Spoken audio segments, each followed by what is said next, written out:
වලට බඩුවක් පෙන්වන්න කියනවා. මෙතන මේ අපේ ගෙවල් ගාව ඉඳන් විනාඩි 3ක් විතර අපිට නාවේ නේද? කොච්චරයි කියලා අපෙන් මෙතනට එන්න.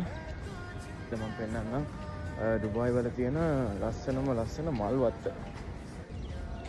මේ ඉතින් අපි දෙන්නත් එක්ක ඒක ඇතුළට තියෙන මිලි වෙක් කරන් යන්න දෙන්නේ නැහැ. නැද්ද මිලියා? අපි දැන් තේකක් අරගෙන ඇවිල්ලා මෙතන ඉඳන් බොමු. හරිද? ඇත්තටම දැන් නම් ඩුබායි ගෙදර එක මාරු වෙන ඉන්න මාරම ලස්සනයි.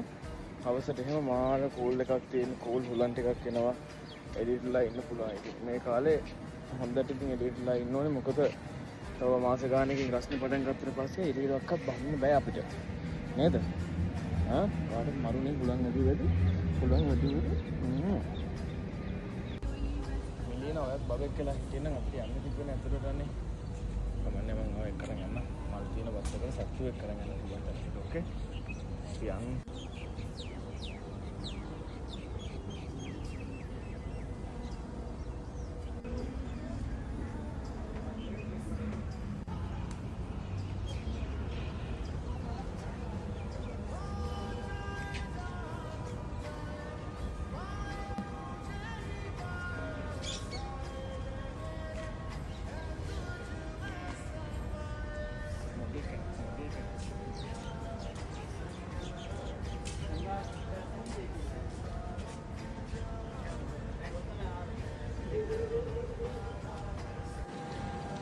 ඔන්න දැන් හවසත් වෙලා මේ අහස නිල් පාට දීපු අහස දැන් කළු වෙලා.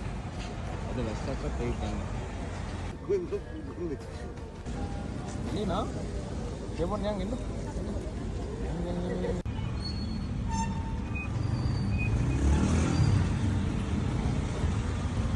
ලස්සන රෙස්ටුරන්ට් එකක්. අපි දෙන්න ඇවිදිනකොට හම්බුණා ලස්සන රෙස්ටුරන්ට් එකක්. මේක නම් මේ තායි කෑම තියෙන්නේ. මේ ඩික් එක නම් මාරම ලස්සනයි.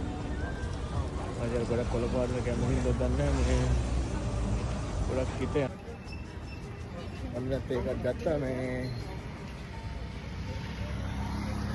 දැන් යන්න කියලා. දැන් ඩිනර් එක හදන්නත් ඕනේ. මේ අද ඇත්තටම ලස්සනයි. එළියට අපිට මාරම මනසට මාරම නිදහස්. ඒ වගේ ඉතින් හොඳයි. ඔයාලත් මේවට වෙලාවක් තියෙනවා. අනිවාර්යයෙන්ම පොඩ්ඩක් ජීවිතේ වෙලාවක් වෙන් කරගෙන දවසේ පොඩි වෙලාවක් හරි එළියට ගිහින් පොඩ්ඩක් එළියටලා ඉඳලා එන්න. එහෙනම් අපි ආයි ලස්සන වීඩියෝ එකකින් හම්බෙමු.